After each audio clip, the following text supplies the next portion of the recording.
ಆದರೆ ಈ ಕೆಪಿಎಸ್ಸಿ ಅನ್ನುವಂಥದ್ದು ಕಳೆದ 20-30 ವರ್ಷಗಳಿಂದ ಬಹಳ ಅಕ್ರಮಗಳನ್ನ ಮಾಡ್ಕೊಂಡು ಬರ್ತಾ ಇದೆ. ಹಣವಿದ್ದಂಥವರಿಗೆ, ಪ್ರಭಾವ ಇರುವಂತವರಿಗೆ ಉದ್ಯೋಗಗಳನ್ನ ಕೊಡ್ತಾ ಇದೆ. ನಮ್ಮ ರಾಜ್ಯದ ರಾಜಕಾರಣಿಗಳು ಸಹ ತಾವು ಹೇಗೆ ಕಾನೂನು ಬಾಹಿರವಾಗಿ, ನಿಯಮ ಬಾಹಿರವಾಗಿ ತಮ್ಮ ಅಕ್ರಮ ಪ್ರಭಾವವನ್ನ ಬೀರಿ ಬೇರೆಯವರಿಗೆ ಕೊಡಿಸ್ತಾ ಬಂದಿದ್ದೀವಿ ಅನ್ನೋದನ್ನ ಹೇಳ್ತಾ ಬಂದಿದ್ದಾರೆ. ಆ ಅಕ್ರಮಗಳನ್ನ ಮಾಡಿದಂತಹ ಕೆಪಿಎಸ್ಸಿ ಚೇರ್ಮನ್ ಮತ್ತು ಸದಸ್ಯರುಗಳನ್ನ ಬಚಾವ್ ಮಾಡುವಂತಹ ಒಂದು ದೊಡ್ಡ ಶಾಮೀಲು ಇಲ್ಲಿ ನಡೆದಿದೆ. ಹಾಗಿದ್ದಲ್ಲಿ ಏನದು ಪ್ರಕರಣ? ಮೈತ್ರಿ ಅವರು ಯಾರ ವಿರುದ್ಧವಾಗಿ ನಾವು ಸಾಕ್ಷ್ಯಾಧಾರಗಳು ಕೊಟ್ಟಿದ್ದೀವೋ ಅವರಿಂದ ನನ್ನ ಜೀವಕ್ಕೆ ಅಪಾಯ ಇದೆ ಅನ್ನುವಂಥದ್ದನ್ನು ಹೇಳಿದ್ದಾರೆ. ವೀಕ್ಷಕರೇ, ತಮಗೆಲ್ಲರಿಗೂ ಫೈಲ್ ಎಕ್ಸ್ಪೋಸ್ಗೆ ಸ್ವಾಗತ. ನಾನು ರವಿಕೃಷ್ಣ ರೆಡ್ಡಿ. ಕರ್ನಾಟಕದ ಸರ್ಕಾರದಲ್ಲಿ ಇವತ್ತು ಲಕ್ಷಾಂತರ ಹುದ್ದೆಗಳು ಖಾಲಿ ಇವೆ. ಈ ಖಾಲಿ ಇರುವಂತಹ ಹುದ್ದೆಗಳನ್ನ ಕಾಲಕಾಲಕ್ಕೆ ತುಂಬಿಸುವಂತಹ ಜವಾಬ್ದಾರಿಯನ್ನ ಒಂದು ಸಾಂವಿಧಾನಿಕ ಸಂಸ್ಥೆ ಕೆಪಿಎಸ್ಸಿ, ಕರ್ನಾಟಕ ಲೋಕಸೇವಾ ಆಯೋಗಕ್ಕೆ ನಮ್ಮ ರಾಜ್ಯ ಸರ್ಕಾರ ಹಲವಾರು ಕಾನೂನುಗಳನ್ನ ತಂದು ನೀಡಿದೆ. ಈಗ ಅದು ಕಳೆದ 30-40 ವರ್ಷಗಳಿಂದಲೂ ಲೋಕಸೇವಾ ಆಯೋಗದ ಮೂಲಕವೇ ಈ ಸರ್ಕಾರಿ ಹುದ್ದೆಗಳನ್ನ ತುಂಬಲಾಗ್ತಾ ಇದೆ. ಬಹುತೇಕ ಪ್ರಭಾವಿ ಹುದ್ದೆಗಳನ್ನ, ಉದಾಹರಣೆಗೆ ಎಸಿ, ಡಿವೈಎಸ್ಪಿ, ತಹಸೀಲ್ದಾರು, ಈ ತರಹ ಹುದ್ದೆಗಳಲ್ಲೂ ಸಹ ಅಂದ್ರೆ ಗೆಜೆಟೆಡ್ ಆಫೀಸರ್ಸ್ ಹುದ್ದೆಗಳನ್ನ ತುಂಬುವಂತಹ ವಿಶೇಷ ಪರಮಾಧಿಕಾರವನ್ನ ಹೊಂದಿರುವಂತಹ ಸಂಸ್ಥೆ ಕೆಪಿಎಸ್ಸಿ. ಆದ್ರೆ ಈ ಕೆಪಿಎಸ್ಸಿ ಅನ್ನುವಂಥದ್ದು ಕಳೆದ 20-30 ವರ್ಷಗಳಿಂದ ಬಹಳ ಅಕ್ರಮಗಳನ್ನ ಮಾಡ್ಕೊಂಡು ಬರ್ತಾ ಇದೆ. ಹಣವಿದ್ದಂಥವರಿಗೆ, ಪ್ರಭಾವ ಇರುವಂತವರಿಗೆ ಉದ್ಯೋಗಗಳನ್ನ ಕೊಡ್ತಾ ಇದೆ ಹೊರತು ಅರ್ಹತೆ ಆಧಾರದ ಮೇಲೆ ಕೊಡ್ತಾ ಇಲ್ಲ ಅನ್ನುವಂತಹದ್ದು ತಲತಲಾಂತರಗಳಿಂದ, ಅಂದ್ರೆ 2-3 ತಲೆಮಾರುಗಳಿಂದ ಇರುವಂತಹ ಗಂಭೀರವಾದಂತಹ ಆರೋಪ. ಈ ಆರೋಪಕ್ಕೆ ಪುಷ್ಟಿ ಕೊಡುವಂತೆ ನಮ್ಮ ರಾಜ್ಯದ ರಾಜಕಾರಣಿಗಳು ಸಹ ತಾವು ಹೇಗೆ ಕಾನೂನು ಬಾಹಿರವಾಗಿ, ನಿಯಮ ಬಾಹಿರವಾಗಿ ತಮ್ಮ ಅಕ್ರಮ ಪ್ರಭಾವವನ್ನ ಬೀರಿ ಬೇರೆಯವರಿಗೆ ಕೊಡಿಸ್ತಾ ಬಂದಿದ್ದೀವಿ ಅನ್ನೋದನ್ನ ಹೇಳ್ತಾ ಬಂದಿದ್ದಾರೆ. ಈಗ ನಮ್ಮ ಮುಂದೆ ಒಂದು ವಿಶೇಷವಾದ ಪ್ರಕರಣ ಇದೆ. 2011 ಕೆಪಿಎಸ್ಸಿ ಗೆಸ್ಟೆಡ್ ನೋಟಿಫಿಕೇಶನ್ ಪ್ರಕರಣದಲ್ಲಿ ಈಗಾಗಲೇ ಸಾಕಷ್ಟು ಅಕ್ರಮ ಆಗಿದೆ ಅಂತ ಗೊತ್ತಿದ್ರೂ ಸಹ, ಆ ಅಕ್ರಮದ ಬಗ್ಗೆ ತನಿಖೆ ಆಗಿದ್ರೂ ಸಹ ಸರ್ಕಾರ ಅಕ್ರಮದಲ್ಲಿ ಭಾಗಿಯಾಗಿದ್ದವರಿಗೆ ಮತ್ತು ಅಕ್ರಮಗಳನ್ನ ಮಾಡಿದವರಿಗೆ ಇವತ್ತು ಹುದ್ದೆಗಳನ್ನ ನೀಡಿ ಇವತ್ತು ಅವರು ಸರ್ಕಾರದಲ್ಲಿ ಕಾರ್ಯನಿರ್ವಹಿಸ್ತಾ ಇದ್ದಾರೆ. ಮತ್ತು ಆ ಅಕ್ರಮಗಳನ್ನ ಮಾಡಿದಂತಹ ಕೆಪಿಎಸ್ಸಿ ಚೇರ್ಮನ್ ಮತ್ತು ಸದಸ್ಯರುಗಳನ್ನ ಬಚಾವ್ ಮಾಡುವಂತಹ ಒಂದು ದೊಡ್ಡ ಶಾಮೀಲು ಇಲ್ಲಿ ನಡೆದಿದೆ. ಹಾಗಿದ್ದಲ್ಲಿ ಏನದು ಪ್ರಕರಣ, ಹೇಗೆ ಇವೆಲ್ಲ ಶುರುವಾಯಿತು ಅನ್ನೋದನ್ನ ನಾವು ಈ ಮುಂದಿನ 3-4 ಸಂಚಿಕೆಗಳಲ್ಲಿ ಬಹಳ ವಿವರವಾಗಿ ನಿಮ್ಮ ಮುಂದೆ ತೆಗೆದಿಡಲಿದ್ದೇವೆ. ವೀಕ್ಷಕರೇ, ಕರ್ನಾಟಕ ರಿಕ್ರೂಟ್ಮೆಂಟ್ ಆಫ್ ಗೆಸ್ಟೆಡ್ ಪ್ರೊಬೇಷನ್ಸ್ 2011 ಅಂದ್ರೆ 2011ರಲ್ಲಿ 362 ಹುದ್ದೆಗಳಿಗೆ ಸರ್ಕಾರ ಗೆಸ್ಟೆಡ್ ಆಫೀಸರ್ಸ್ ಹುದ್ದೆಗಳಿಗೆ, ಅಂದರೆ ಅಸಿಸ್ಟೆಂಟ್ ಕಮಿಷನರ್, ಡಿವೈಎಸ್ಪಿ ಮತ್ತು ತಹಸೀಲ್ದಾರ್ ಹುದ್ದೆಗಳಿಗೆ ಕಾಲ್ಫಾರ್ ಮಾಡುತ್ತೆ. ಕಾಲ್ಫಾರ್ ಮಾಡಿದಾಗ 2012ರಲ್ಲಿ ಇದರ ಪ್ರಾಥಮಿಕ ಅಥವಾ ಪ್ರಿಲಿಮಿನರಿ ಎಕ್ಸಾಮ್ಸು ಮತ್ತೆ ಮೇನ್ ಎಕ್ಸಾಮ್ಸ್ ನಡೆಯುತ್ತೆ. ಮೇನ್ ಎಕ್ಸಾಮ್ಸ್ ನಡೆದಾದ ಮೇಲೆ ಒಂದು ಪಟ್ಟಿಯನ್ನ ಬಿಡುಗಡೆ ಮಾಡಲಾಗುತ್ತೆ. ಆ ಪಟ್ಟಿಯಲ್ಲಿ 1:5 ಇರುತ್ತೆ. ಅದರಲ್ಲಿ ಒಂದು ಹುದ್ದೆಗೆ 5 ಜನರನ್ನ ಇಂಟರ್ವ್ಯೂಗೆ ಕರೆಯಲಾಗುತ್ತೆ. ಅದು 2013ರಲ್ಲಿ ನಡೆಯುತ್ತೆ. ಈ 2013ರಲ್ಲಿ ನಮ್ಮ ರಾಜ್ಯದಲ್ಲಿ ಏನಾಯ್ತು, ಅಲ್ಲಿಯ ತನಕ ಬಿಜೆಪಿ ಸರ್ಕಾರ 2008ರಿಂದ 2013 ತನಕ ಯಡಿಯೂರಪ್ಪ, ತದನಂತರ ಬಂದಂತಹ ಸದಾನಂದ ಗೌಡ, ತದನಂತರ ಬಂದಂತಹ ಜಗದೀಶ್ ಶೆಟ್ಟರ್ 2008ರಿಂದ 2013. ಈ 2013ರ ಪರ್ಸನಲ್ ಇಂಟರ್ವ್ಯೂ ಸಮಯ ಏನು, ಮೇ 2013ರಲ್ಲಿ ಸರ್ಕಾರ ಬದಲಾಗುತ್ತೆ. ಬಿಜೆಪಿ ಸರ್ಕಾರದ ಬದಲಿಗೆ ಕಾಂಗ್ರೆಸ್ ಸರ್ಕಾರ ಬರುತ್ತೆ. ಅಂದ್ರೆ ಸಿದ್ದರಾಮಯ್ಯನವರ ನೇತೃತ್ವದ ಸರ್ಕಾರ ಇಲ್ಲಿ ಅಸ್ತಿತ್ವಕ್ಕೆ ಬರುತ್ತೆ. ಆ ಸಮಯದಲ್ಲಿ ತರಾತುರಿಯಲ್ಲಿ 2011ರ ನೋಟಿಫಿಕೇಶನ್ ಪ್ರಕಾರ 362 ಹುದ್ದೆಗಳಿಗೆ ವೈಯಕ್ತಿಕ ಸಂದರ್ಶನ ನಡೆಸುವಂತಹ ಪ್ರಕ್ರಿಯೆಗೆ ಚಾಲು ಕೊಡಲಾಗುತ್ತೆ. ಅದು ತರಾತುರಿಯಲ್ಲಿ ನಡೆಯುತ್ತೆ. ಇದರ ಬಗ್ಗೆ ಆಗ ಮಾಧ್ಯಮಗಳಲ್ಲಿ ವಿಸ್ತೃತವಾಗಿ ಚರ್ಚೆ ಆಗುತ್ತೆ. ಹಲವಾರು ತರಹದ ಸ್ಟಿಂಗ್ ಆಪರೇಷನ್ಗಳು ಮಾಧ್ಯಮಗಳ ಮೂಲಕ ಜನರ ಗಮನಕ್ಕೆ ಬರೋದಕ್ಕೆ ಶುರುವಾಗುತ್ತೆ. ಇದೆಲ್ಲ ನಡೆದಿದ್ದು 2013ರ ಮೇನಲ್ಲಿ. ಬಹಳ ದೊಡ್ಡ ಆಗಿನ ಪ್ರಖ್ಯಾತ ಮತ್ತು ಪ್ರಸಿದ್ಧ ಟಿವಿ ಚಾನೆಲ್ಗಳಲ್ಲಿ ಈ ಸ್ಟಿಂಗ್ ಆಪರೇಷನ್, ಅಂದರೆ ಈ ವೈಯಕ್ತಿಕ ಸಂದರ್ಶನಕ್ಕೆ, ಪರ್ಸನಲ್ ಇಂಟರ್ವ್ಯೂಗೆ ಅಟೆಂಡ್ ಮಾಡ್ತಾ ಇದ್ದಂತಹ ಅಭ್ಯರ್ಥಿಗಳಿಂದ ಯಾವ ರೀತಿ ಲಂಚವನ್ನ ಪಡೆಯಲಾಗಿದೆ, ಯಾವೆಲ್ಲ ರೀತಿಯಲ್ಲಿ ಅಕ್ರಮಗಳನ್ನ ಮಾಡಲಾಗ್ತಾ ಇದೆ ಅನ್ನುವಂತಹದ್ದು ಬಹಳ ವಿಸ್ತೃತವಾಗಿ ತನಿಖಾ ವರದಿಗಳು ಪ್ರಕಟವಾಗುತ್ತೆ. ಆಗ ತಾನೇ ಕಾಂಗ್ರೆಸ್ ಸರ್ಕಾರ ಸಿದ್ದರಾಮಯ್ಯನವರ ನೇತೃತ್ವದಲ್ಲಿ ಅಸ್ತಿತ್ವಕ್ಕೆ ಬಂದಿರುತ್ತೆ. ಇದು ಸರ್ಕಾರಕ್ಕೆ ಒಂದು ರೀತಿಯ ಮುಖಭಂಗ ಆಗುವಂತಹ ಸಂದರ್ಭ ಆಗುತ್ತೆ. ಅದೇ ಸಮಯದಲ್ಲಿ ಇವೆಲ್ಲ ಸಂದರ್ಶನಗಳನ್ನ ಪ್ರಕ್ರಿಯೆಯನ್ನ ತರಾತುರಿಯಲ್ಲಿ ಪೂರ್ಣಗೊಳಿಸಿ KPSC 362 ಹುದ್ದೆಗಳ ಅಂತಿಮ ನೋಟಿಫಿಕೇಶನ್, ಯಾರು ಆಯ್ಕೆಯಾಗಿರುವಂತಹ ಅಭ್ಯರ್ಥಿಗಳಿರ್ತಾರೆ ಅವರ ಪಟ್ಟಿಯನ್ನ ಬಿಡುಗಡೆ ಮಾಡುತ್ತೆ. ಆ ಪಟ್ಟಿ ಬಿಡುಗಡೆ ಮಾಡ್ತಿದ್ದ ಹಾಗೇನೆ ಆ ಪಟ್ಟಿಯಲ್ಲಿ ತಮ್ಮ ಹೆಸರು ಇಲ್ಲದೇ ಇದ್ದಂತಹ ಅಭ್ಯರ್ಥಿಗಳು ಮತ್ತೆ ತಮಗೆ ಸಿಗಬೇಕಾದಂತಹ ಹುದ್ದೆ, ಈಗ ಯಾವುದು AC ರೆವಿನ್ಯೂ ಸಿಗಬೇಕಾಗಿದ್ರೆ ಬೇರೆ ಇನ್ನೇನೋ ಸಿಕ್ಕಿರೋದು, AC ಸಿಗಬೇಕಾಗಿರೋರು ಡಿವೈಎಸ್ಪಿಗೆ ಸಿಗಬೇಕಾಗಿದ್ದಂಥವರು ತಹಸೀಲ್ದಾರ್ಗೆ ನೇಮಕ ಆಗಿರೋದು, ಇವೆಲ್ಲ ತರಹದ ವಿಚಾರಗಳು ಬಯಲಿಗೆ ಬರುತ್ತೆ. ಆ ಹಿನ್ನೆಲೆಯಲ್ಲಿ ಬಹಳ ದೊಡ್ಡ ಜನಾಭಿಪ್ರಾಯ KPSCಯಲ್ಲಿ ಅಕ್ರಮ ನಡೆದಿದೆ ಅನ್ನುವಂತಹದ್ದು ರೂಪುಗೊಳ್ಳುತ್ತೆ.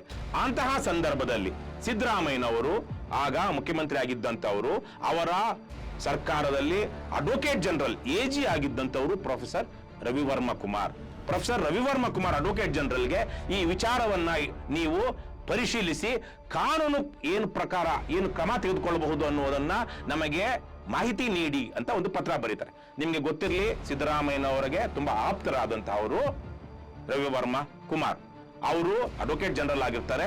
ಬಹಳ ಕುಲಂಕುಷವಾಗಿ ಇಡೀ ಪ್ರಕರಣವನ್ನ ಅವರು ಗಮನಿಸ್ತಾರೆ.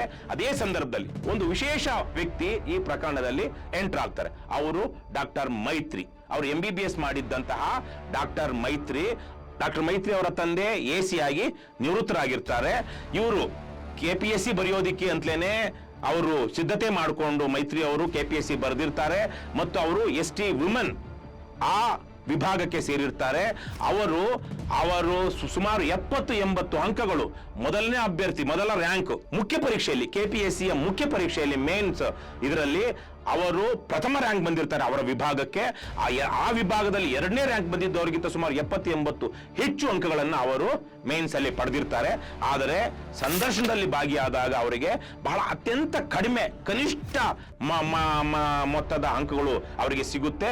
ಎರಡನೇ ಸ್ಥಾನದಲ್ಲಿದ್ದಂತಹ ಮಹಿಳೆಗೆ ಅವರಿಗೆ ಗರಿಷ್ಠ ಅಂಕಗಳು ಸಿಗುತ್ತೆ. ಹಾಗಾಗಿ ಅವರಿಗೆ ಆ ಹುದ್ದೆ ತಪ್ಪುತ್ತೆ. ಸೊ ಅವರು ಹೋಗಿ ಖುದ್ದಾಗಿ ರವಿವರ್ಮ ಕುಮಾರ್ ಅವರನ್ನ ಭೇಟಿ ಮಾಡಿ ಈ ವಿಚಾರವಾಗಿ ಏನೆಲ್ಲ ಅಕ್ರಮಗಳು ನಡೆದಿದೆ ಅನ್ನುವಂತಹ ಮಾಹಿತಿಯನ್ನ ಕೊಡ್ತಾರೆ. ರವಿವರ್ಮ ಕುಮಾರ್ ಅವರು ಇವೆಲ್ಲವನ್ನ ಗಮನಿಸಿ ಕುಲಂಕುಷವಾಗಿ ಪರಿಶೀಲಿಸಿ 2013 ಜೂನ್ 4ನೇ ತಾರೀಕು ಅವರು ಸರ್ಕಾರಕ್ಕೆ ಪತ್ರ ಬರೀತಾರೆ, ತಮ್ಮ ಲೀಗಲ್ ಒಪಿನಿಯನ್ ಕೊಡ್ತಾರೆ. ಅಂದ್ರೆ ಇವ್ರಿಗೆ ಸರ್ಕಾರದಿಂದ 27/5/2013 ಅವರಿಗೆ ಒಂದು ಪತ್ರ ಬರುತ್ತೆ. ಇದ್ರ ಬಗ್ಗೆ ನೀವು ವಿಚಾರಿಸಿ ನಿಮ್ಮ ಕಾನೂನು ಅಭಿಪ್ರಾಯವನ್ನ ಕೊಡಿ ಅಂತೇಳಿ. ಅದಾದ ಸುಮಾರು ಒಂದು 10 ದಿವಸಗಳ ಒಳಗಡೆ ಅವರು ಸರ್ಕಾರಕ್ಕೆ ತಮ್ಮ ಲೀಗಲ್ ಒಪಿನಿಯನ್ ಅನ್ನ ಕೊಡ್ತಾರೆ. ಅದರಲ್ಲಿ ಟಿವಿಯಲ್ಲಿ ಬಂದಿದ್ದಂತಹ ಸ್ಟಿಂಗ್ ಆಪರೇಷನ್ ವಿಚಾರವನ್ನು ಸಹ ಅವರು ಅದರಲ್ಲಿ ಪ್ರಸ್ತಾಪಿಸ್ತಾರೆ. ಜೊತೆಗೆ DVD ಏನೆಲ್ಲ ಸಿಕ್ಕಿತ್ತು ಸ್ಟಿಂಗ್ ಆಪರೇಷನ್ ಅದನ್ನು ಗಮನಿಸ್ತಾರೆ.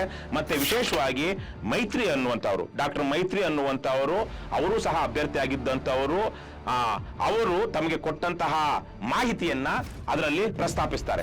ಅವರ ವೈವಾ OC ನಂಬರ್ ಅವ್ರದ್ದು 921 ಆಗಿರುತ್ತೆ, ಯಾರದು ಮೈತ್ರಿ ಅವರದು. ಅವರು ST ವುಮೆನ್ ವಿಭಾಗಕ್ಕೆ ಸೇರಿರ್ತಾರೆ. ಇದರಲ್ಲಿ ಮೇನ್ಸ್ ಅಲ್ಲಿ ಅವರಿಗೆ 1009 ಮಾರ್ಕ್ಸ್ ಬಂದಿರುತ್ತೆ ರಿಟರ್ನ್ ಟೆಸ್ಟ್ ಅಲ್ಲಿ. ಅವರ ಎರಡನೇ ಅಭ್ಯರ್ಥಿ ST ವುಮೆನ್ ನಲ್ಲಿ ಬರುವಂತವರಿಗೆ 937 ಮಾರ್ಕ್ಸ್ ಬಂದಿರುತ್ತೆ. ಅಂದ್ರೆ ಇಬ್ಬರಿಗೂ 72.5 72.5 ಮಾರ್ಕ್ಗಳ ಅಂತರ ಇರುತ್ತೆ ಮೇನ್ಸ್ ಅಲ್ಲಿ.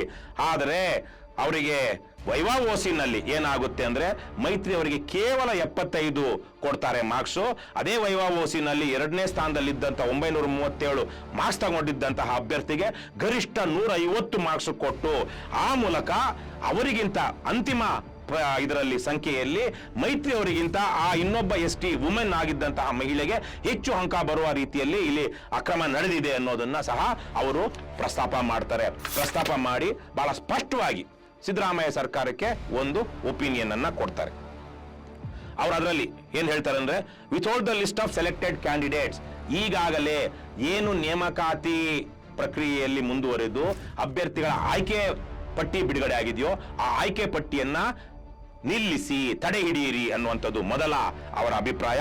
ಎರಡನೇದು, direct a comprehensive inquiry or investigation into the allegations made against the entire process of selection including the conduct of written examination and viva OC through a credible investigating agency like the CBI central bureau of investigation. ಯಾವುದಾದ್ರೂ ಒಂದು credible investigating agency ಅಂದರೆ ಒಂದು ಪ್ರಾಮಾಣಿಕತೆ ಮತ್ತು ದಕ್ಷತೆ ಇರುವಂತಹ ವಿಶ್ವಾಸಾರ್ಹ ತನಿಖಾ ಸಂಸ್ಥೆ, ಉದಾಹರಣೆಗೆ ಸಿಬಿಐ ಮೂಲಕ ಇಡೀ ಪ್ರಕ್ರಿಯೆಯನ್ನ, ಎಂಟೈರ್ ಪ್ರೋಸೆಸ್ ಆಫ್ ಸೆಲೆಕ್ಷನ್ ಅಂದರೆ ಆಯ್ಕೆ ಪ್ರಕ್ರಿಯೆಯ ಸಂಪೂರ್ಣ ತನಿಖೆಯನ್ನ ಸಿಬಿಐ ತರಹದ ವಿಶ್ವಾಸಾರ್ಹ ತನಿಖಾ ಸಂಸ್ಥೆಯಿಂದ ನಡೆಸಬೇಕು ಅನ್ನುವಂಥದ್ದನ್ನ ಅವರು ತಮ್ಮ ಲೀಗಲ್ ಒಪಿನಿಯನ್ ನಲ್ಲಿ ಹೇಳ್ತಾರೆ. Decide on acceptance or non acceptance of the list on the basis of the outcome of such investigation and keeping in mind the above stated legal principles ಅನ್ನುವಂಥ ಅಭಿಪ್ರಾಯವನ್ನ ಕೊಡ್ತಾರೆ.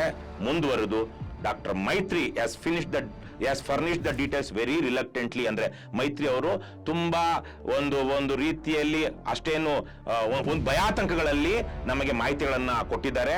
ನಾನು it was only after I assured her that government will give her full protection, ನಾನು ಆಕೆಗೆ ಸರ್ಕಾರ ನಿಮಗೆ ಸಂಪೂರ್ಣ ರಕ್ಷಣೆ ಕೊಡುತ್ತೆ ಅನ್ನುವಂಥದ್ದನ್ನ ಕೊಟ್ಟ ಆ ವಿಶ್ವಾಸವನ್ನ ಕೊಟ್ಟ ಮೇಲೇನೆ ಅವರು ಮಾಹಿತಿಯೊಂದಿಗೆ ನಮ್ಮ ಮುಂದೆ ಬರ್ತಾರೆ. ಆಮೇಲೆ ಅವರು ಹೇಳ್ತಾರೆ, doctor Maitri apprehends threat to her life and liberty from the persons against whom she has made allegations. Maitri ಅವರು ಯಾರ ವಿರುದ್ಧವಾಗಿ ನಾವು ಸಾಕ್ಷ್ಯಾಧಾರಗಳು ಕೊಟ್ಟಿದ್ದೀವೋ ಅವರಿಂದ ನನ್ನ ಜೀವಕ್ಕೆ ಅಪಾಯ ಇದೆ ಅನ್ನುವಂಥದ್ದನ್ನು ಹೇಳಿದ್ದಾರೆ. ಆ ನಿಟ್ಟಿನಲ್ಲಿ I therefore recommend to the government to forthwith extend full police protection to doctor Maitri. ಇದು ಅಂತಿಮ ಸಾಲಿನಲ್ಲಿ ಪ್ರೊಫೆಸರ್ ರವಿವರ್ಮ ಕುಮಾರ್ ಕೊಡುವಂತದ್ದು ಡಾಕ್ಟರ್ ಮೈತ್ರಿ ಅವರ ಜೀವಕ್ಕೆ ಅಪಾಯ ಇದೆ ಅಂತ ಅವರು ಭಾವಿಸ್ತಾ ಇದ್ದಾರೆ. ಹಾಗಾಗಿ ಅವರಿಗೆ ಫುಲ್ ಪೊಲೀಸ್ ಪ್ರೊಟೆಕ್ಷನ್ ಕೊಡಬೇಕು ಅಂತ ಸರ್ಕಾರಕ್ಕೆ ತಮ್ಮ ಲೀಗಲ್ ಒಪಿನಿಯನ್ ನಲ್ಲಿ ಸೂಚಿಸ್ತಾರೆ. ಹಾಗಿದ್ರೆ ಸರ್ಕಾರ ಏನು ಮಾಡ್ತು?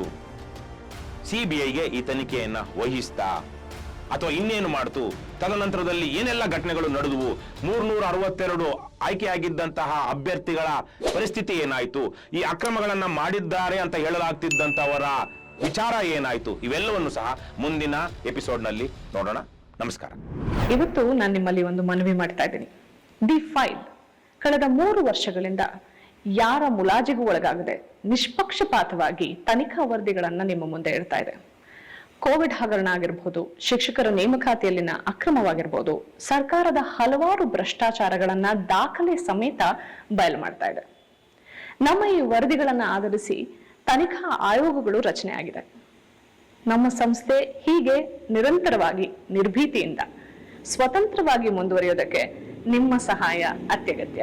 ಹಾಗಾಗಿ ನನ್ನ ಮನವಿ, ಡಿಸ್ಕ್ರಿಪ್ಷನ್ ಬಾಕ್ಸ್ ನಲ್ಲಿರುವಂತಹ ಲಿಂಕ್ ಬಳಸಿ ಅಥವಾ ಈ ವಿಡಿಯೋದಲ್ಲಿ QR ಕೋಡ್ ನ ಸ್ಕ್ಯಾನ್ ಮಾಡಿ ನಿಮ್ಮ ಕೈಲಾದಷ್ಟು ಹಣ ಡೊನೇಟ್ ಮಾಡಿ.